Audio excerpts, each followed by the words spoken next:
Subscribe कीजिए Urdu for all को और बेल आइकन पर क्लिक करें लेटेस्ट वीडियोस के लिए। अस्सलाम वालेकुम फ्रेंड्स, उर्दू फॉर ऑल की एक नई वीडियो के साथ मैं आपकी खिदमत में हाजिर हूँ। फ्रेंड्स, हमारे माशरे में कम लिबास पहनना या बुरा रहना अखलाक बाख्तगी समझी जाती है, मगर आप ये सुनकर हैरान रह जाएंगे कि यूरोप के एक मुल्क में ऐसा शहर भी है जहां बुरा रहना लाजमी करार दिया गया है। तफसीलात के मुताबिक फ्रांस में एक शर्मनाक शहर ऐसा भी है जहां कपड़े पहनने पर पाबंदी आयद है। इस शहर का नाम कैप टी-एच है, जो फ्रांस के साहिली शहर मोंटपेलियर के करीब वाक़ है।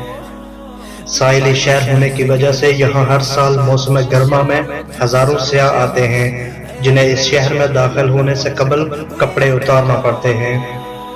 ये शहर एक मामूल के शहर की तरह है, जहाँ बैंक, दफातर, मार्केटें और दीगर ज़रूरियात ज़िंदगी की सरगर्मियाँ मामूल के मुताबिक जारी रहती हैं, मगर दुकानों और दफातर का तमाम अमला दुराना होता है।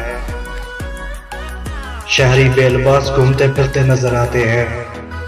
फ्रेंड, दिलचस्प बात यह है कि इस शहर में दाखिल होने वाले सयाहों को जहां शहर में दाखिले के लिए नंगा होना पड़ता है, वहीं इसके इवज़ 6 पाउंड टैक्स भी अदा करना पड़ता है।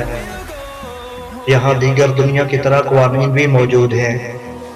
किसी शहरी की जानिब से गैर समाजी रवैये का मुज़ाहिरा करने पर जहाँ उसे जेल भी जाना पड़ सकता है, वहीं जरिमाना भी आयद हो सकता है।